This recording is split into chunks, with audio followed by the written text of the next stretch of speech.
Hi everyone, thanks for checking out the first full episode of the £5 main event podcast. If you've checked out the preview show, you already know exactly how things are going to work.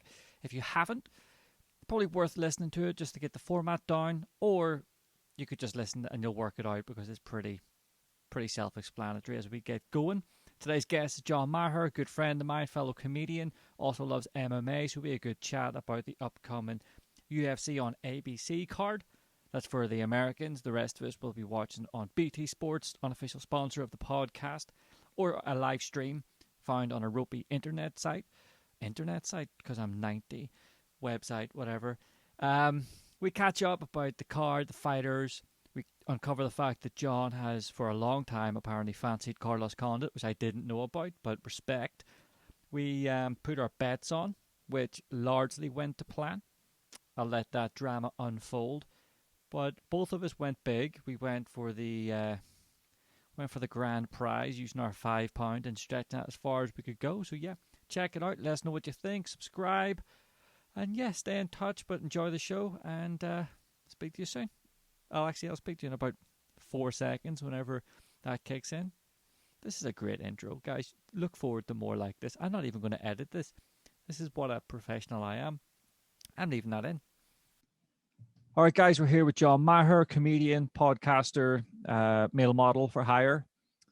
Yeah, there we go. Add that to the CV. John, how are you? Yeah, really good. Thank you, man. Really good. Looking forward to talking about these fights. Absolutely. And let's pull down the formalities a little bit because we are best friends, brothers for life. So this one will probably become informal within like 30 seconds. So just everyone brace yourself for what it sounds like when soulmates collide. Although I've worn a shirt to make it slightly more formal. That's totally fine. We don't know what the balance is going to be between audio and video, so a lot of people might get a treat. I actually brushed my beard before this, so if people needed an incentive to watch, there you go. The teeth come next. No. Right, but yeah, International Fight Week. What a time to be alive. Way to kick off the year. I've been looking forward to, obviously, at the end of International Fight Week, there's big event, but usually they soft sell you in over the weekend, but they've started off with a bang of a show with this one. So what a treat to talk about. Some of my favorite fighters of all time on this card. But we'll go from main event and work our way down. And main event, we've got Calvin Kattar and Max Holloway. So Max Holloway, obviously former champ, arguably won the last fight with Volkanovski, but judges went the other way. So he didn't win it. He didn't win. How fight works. Yeah, I have to be honest. I actually thought it was very close, but I gave it to Volkanovski. But it was so super fine. It was super. I really do feel like, I know it's such a cliche, but to be the champ, you got to beat the champ, and there's got to be air between you. Yeah, too close. And also the old pride model of scoring it by the end, and if the champ comes on strong, changes the game plan, and wins the last couple of rounds, and arguably I think the third round is the one that swung it. Yeah, I would probably agree with that sentiment, at least because it was so fine that handing the belt over for something like that is pretty tight. But so Max coming into this with a point to prove and knowing that he's probably not getting a title shot anytime soon because they're not going to book the trilogy fight after 2 losses. And then Calvin Kattar, we'll probably talk about Calvin Kattar first because maybe people aren't as familiar with him and he's newer to the UFC. And he's had a weird time in the UFC because he had more fights than Max Holloway and he's older. But you would think, oh, he's the guy on the rise. It's like, that's an odd dynamic. It's that thing, though, of Holloway being there for so long that you do forget that he is still quite young. Yeah. But Calvin Kattar is just, for me, he's just about to hit a new level. Like, he has insane power where he just flattens people. Like when he smashed Jeremy Stevens with the elbow, and the guy with the mad name, Frank Bach or whatever his name was. You want me to edit that bit out? And no, I don't mind. Dub over you. No, but I feel like he's, I think if he can do a job on Max this weekend, then he's absolutely got to get the shot. And I think he's probably fairly dangerous for Volkanovski actually as well. Um, so yeah, that's my thing. So I've inadvertently watched all his fights just because I watch all the UFC, so that's fine. Went back and watched a couple, and the one that people always talk about with him was against Zabit. Everyone always talks about, oh, arguably, and if I'd gone 5 rounds, he would have won that fight. It's like, okay, I just watched it back. The fight ended with him on his back and Zabit controlling him for 40 seconds. Mm-hmm. He, his style, like you talked about, his power. So you got Max Holloway, who will completely entertain what Calvin Kattar does best, which is standing and striking, primarily boxing. Calvin Kattar has the knockout power that Max Holloway doesn't have, in my opinion. I don't think Max Holloway's knocked anybody out in a long time, especially at the top level. But Calvin Kattar takes so long to get going, and Max Holloway is so smart that by then I don't think he can land on Max Holloway in that knockout form. He's not hasn't knocked out everybody. Whilst he is getting better, the fight against um, Jeremy Stevens that you mentioned, he was getting absolutely fucked up. Sorry, Apple. Um, Absolutely turned over by Jeremy Stevens before that, and he's lost like a few fights in the UFC. So I wonder at his age, because he's 32, he's had a lot of fights. What we've seen, like in fighting, is that the opportunity to change and adapt gets lesser as you go on. Mm-hmm. Can he add something to his game to allow him to beat Max Holloway in effectively a boxing match, which is what this is going to turn into? Neither of them have really shown any interest in going to the ground or any real ability there. And now that's obviously because Max is so hard to take down. That's why we haven't really seen him. Mm-hmm. So that's my struggle with Calvin Kattar is can he do what he wants to do against the person that's proven to be not only the most elusive, but also the most durable? Like Volkanovski kills people and Yeah. Max was never in that position. So, and he's the champ. He I think the thing that's going for Cater in this one though is, and I mean this even's so ethereal and how do we even know, but like Great word. Max Holloway sounds a bit off in That interviews. that's the other And point. Yeah. like I love Max Holloway and I love him so much. I would love him to take 2 years off and just chill, like, put his head in a cold place for a long time and come back, because it does feel like, and he's had problems in the past that, we all know about, where he fainted, was kind of talking weird in the interview. And like he did an interview there this week with Ariel Helwani, and it wasn't that bad. But if you told me this guy sounds a bit punchy, I would not disagree. Also, he looks way different. He looks drained at all times. The last 3 or 4 times I've seen him, he looks gaunt at all times. Yeah. You're like, that's bizarre. Does he struggle does he struggle with the weight cut so much he's just staying lean, like, which is its own, it's its own problem. But that was really, I was kind of I didn't really know which way to go on it, but it was watching that interview this morning and I was like, and I mean, he's done that before and come out blasting. So, that could mean nothing. But I feel like at some point that's got to catch up. Yeah, and also his fights do go the distance Yeah, because he they're doesn't knock not. people out. Yeah, they don't. Yeah, he's in wars. Like, Yeah, so he basically, looks different because he's been in a yeah. lot of scraps. So this fight, like I have it, it's going to go one of two ways. Either it goes the distance and Max wins, or Kattar can finish it. I don't think Max is going to finish this fight, in my opinion. Well, this is where our bet comes in, right? Exactly. That's the whole point. That's what I'm teeing it up for. Well, So you tell me. I basically, I look at it and I think Kattar. I don't think he's going to be able to land on Max, despite everything we've said here about is Max still the same guy. I think Max is still smart enough, and his fight is about being elusive. So I don't know if, and it's 5 rounds, so obviously that's a long time. Kattar takes too long to get going, in my opinion, and Max is too good at not getting knocked out. So I think this goes to distance, and Max wins on points. well, Max Holloway, I love you. I love you, buddy. but I think Cater knocks him out. Okay. I'm going, and I tell you what else I'm doing too. I'm going on a mad accumulator. Oh, no, mate, obviously, like for everyone who's checking in here, if you haven't listened to the preview show, we are going to place bets at the end of this. And John, much like myself, can place any bet he wants on this UFC card. But obviously, if you're placing a bet and the odds in UFC are so lean, you have to take chances. So you got to pick the round, you got to pick the method, you've got to roll fights together.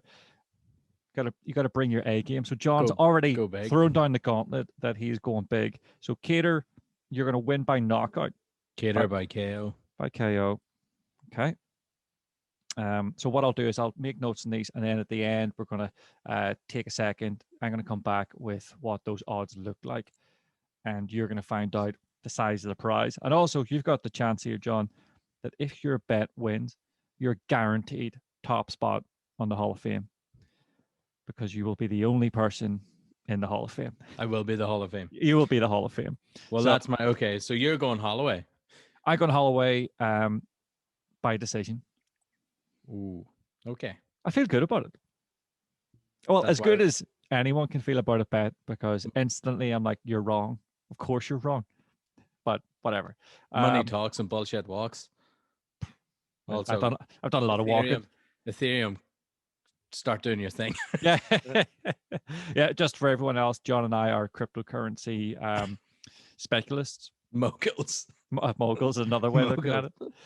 So next, we've got Carlos Condit versus Matt Brown. I think this is the clash of both of our true loves. This is 5 to 7 years ago. This would have had me pulling the front of myself. Watching this. Tensely, even a digit round the back. Even now, I'm pitching tense left and right here. Mm-hmm.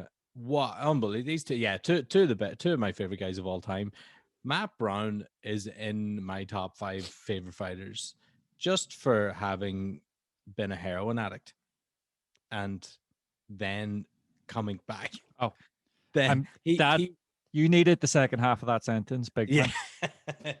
just for being able to fight in the UFC while on heroin. No, he like coming out of The Ultimate Fighter, that's him after battling his demons, and he's just been, he's been ever present in the UFC for as long back basically as I can remember. Yeah. So he's just amazing. I love him. Total cool customer, doesn't lose the rag, just does his business. And then Carlos Condit, one of the most handsome men who's ever fought. And that, let's face it. Sorry, that caught me off guard. I didn't think we were going to go down the handsome road. Oh, it's weird because, that's exactly what I was going to do.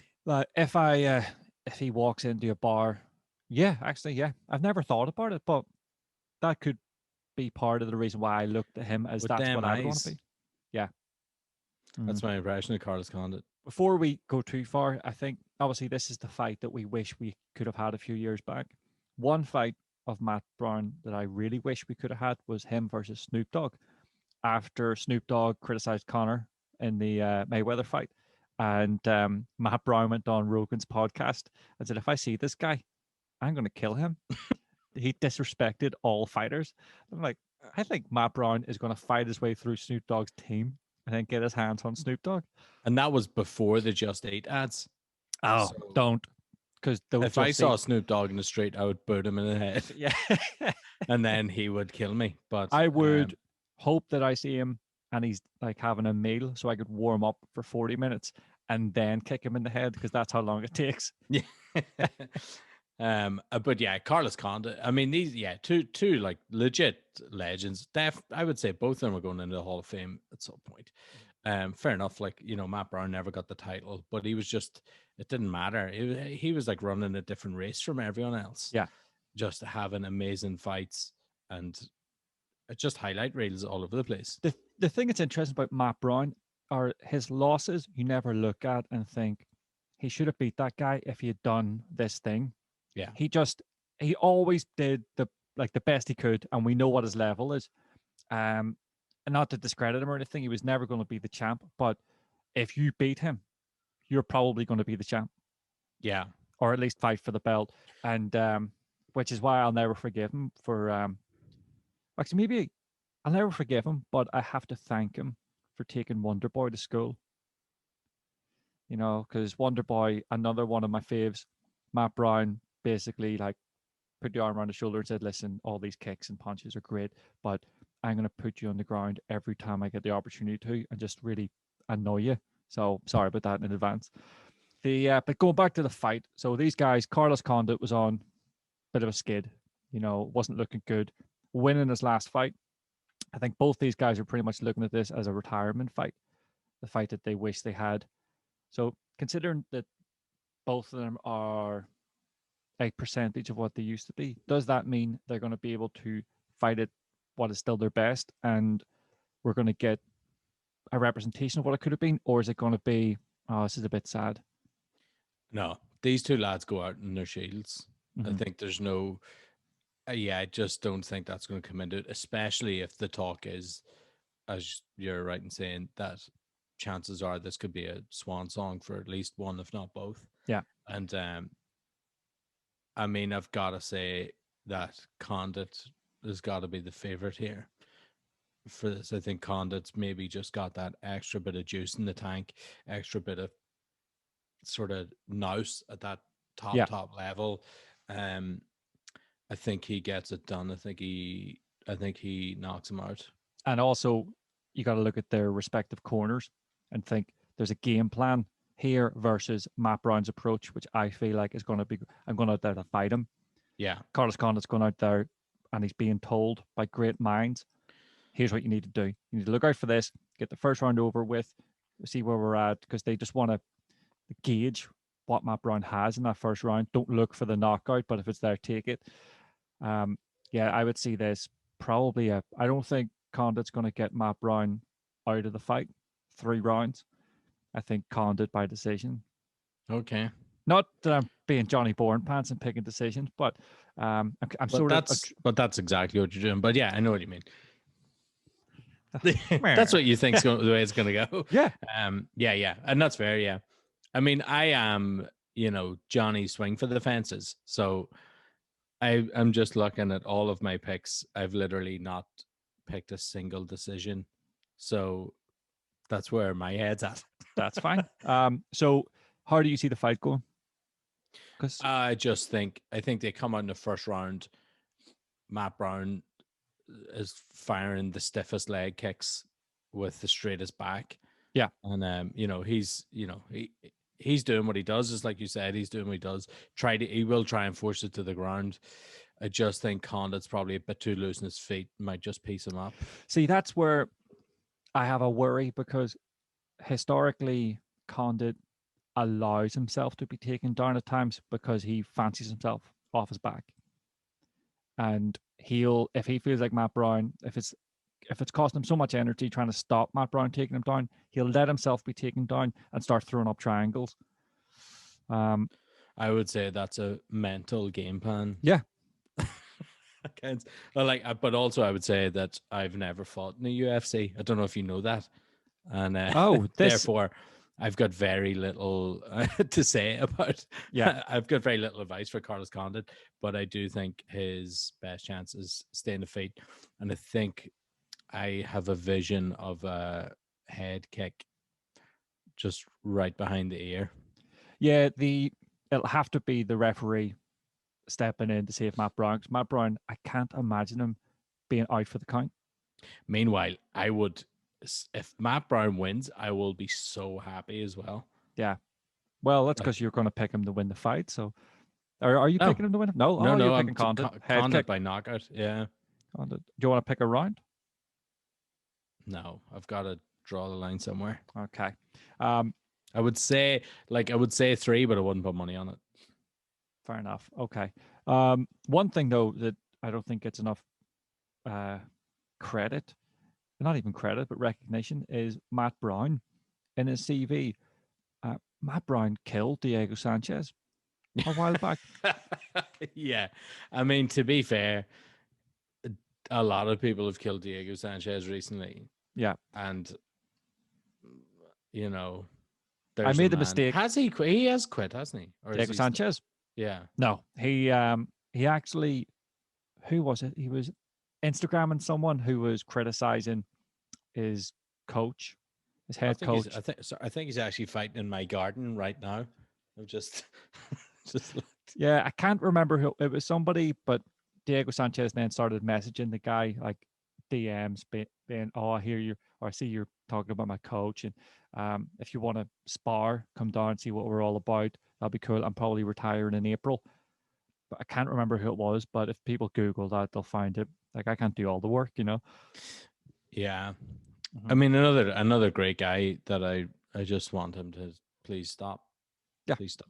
Okay. I'll text him. So if we move on, we've got, oh yeah, Santiago Ponzinibbio versus Jinglang Li, This is or my Li pick. Jingyang. Yeah, this is my pick for the fight of the card.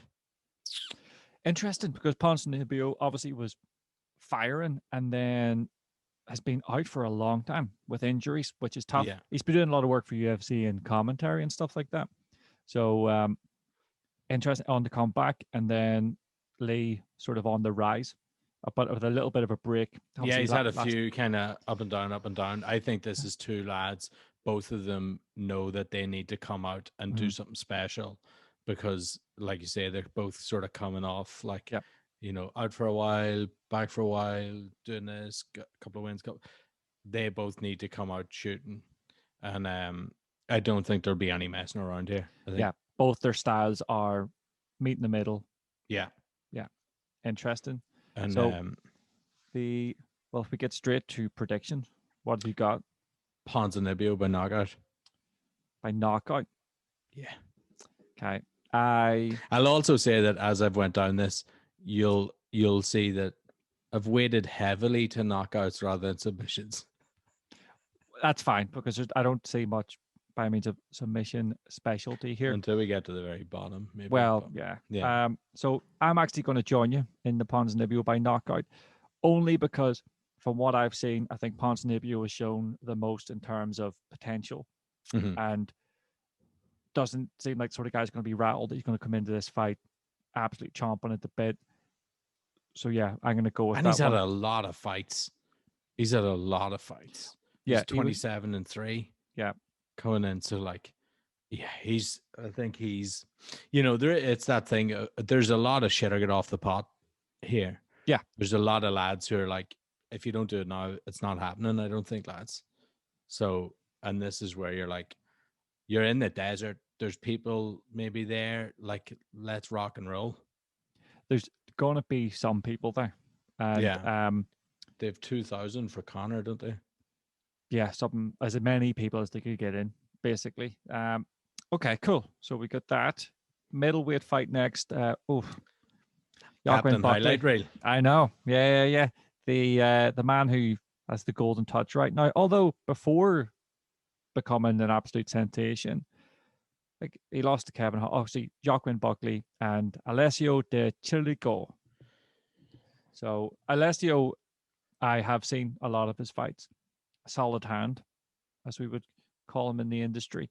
But yeah, Buckley's just like the last two fights, especially, he's found that instinct. So yeah, Very hard to look past him. I know I want to find a good reason to think he's not going to knock this guy out in the first round, but he seems to have that appetite. But here's what I'm going to say. Oh no, go for it. I'm almost afraid to say it. I'm going to say Alessio by decision. That is going against the tide big time. I thought you didn't have any decisions. I know, but I've just changed my mind as I was looking at that. And also I was thinking the odds are going to be higher. So I need to get that money. Well, there's yeah. No, I think look, I think the most likely outcome is Buckley by KO. But I mean, there's no way that Alessio's not done his homework as well. And you would do everything to stop that storm coming in the first round, right? First and second round. And I feel like he potentially could do that. Stifle it, make it a really boring fight. and wear him down, because Buckley's a big lad as well. Yeah. Like, that's it's like that with those big lads. There is wear and tear in that, like the cardio, and he's firing like he's firing mega shots. Yeah, the fight where obviously he scored the spinning back kick KO, jumping back kick KO. I'm going to butcher this name. Kasangane. Kasangane. That was the second round. So the first round they were slinging.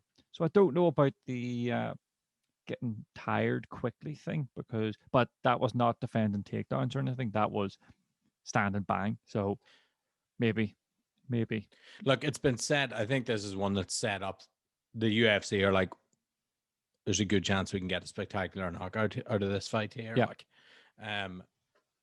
but sometimes you just have to go for the underdog. Interesting. Well, I'm in full support of spicing it up a little bit. We've got the next fight, Soriano versus Todorovic, two fairly recent additions to the UFC. Somebody's O has got to go. Exactly. I'm looking at it. I'll hold my hands up. I don't know a great deal about these guys apart from watching on Fight Pass, but looking at the guys that they've both beaten, I'm going to side with Dusko. Yeah, same.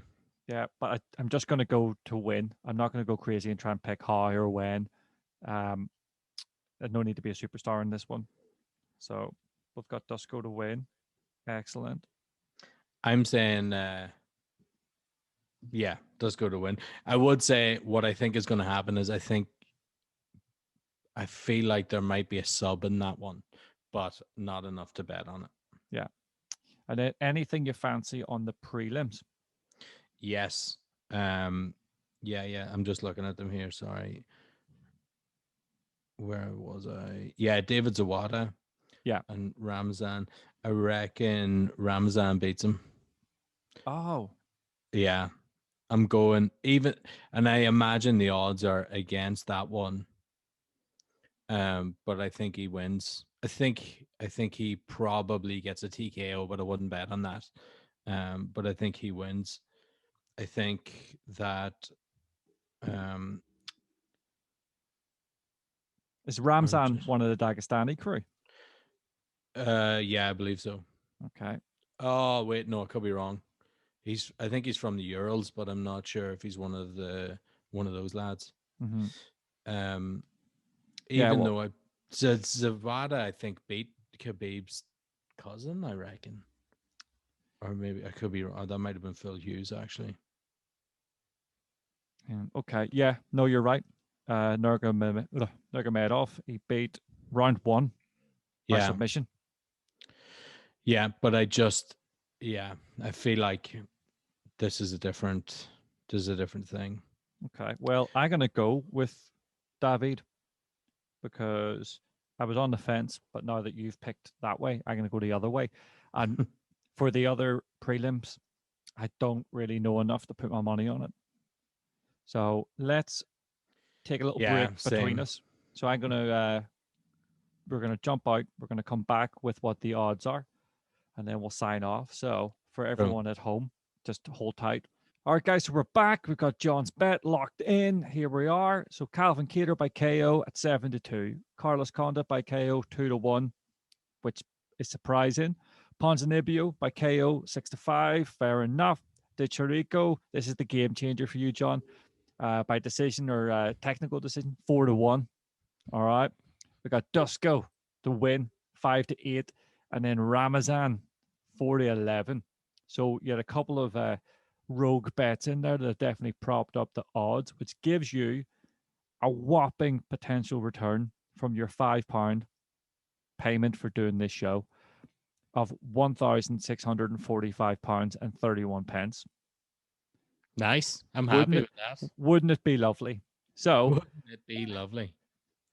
So what we'll do is we'll check out my bet now and see how that lands. My bet, Max Holloway by decision, 11-8. Carlos Condit by decision, 2-1, which is the same odds as you get for a knockout.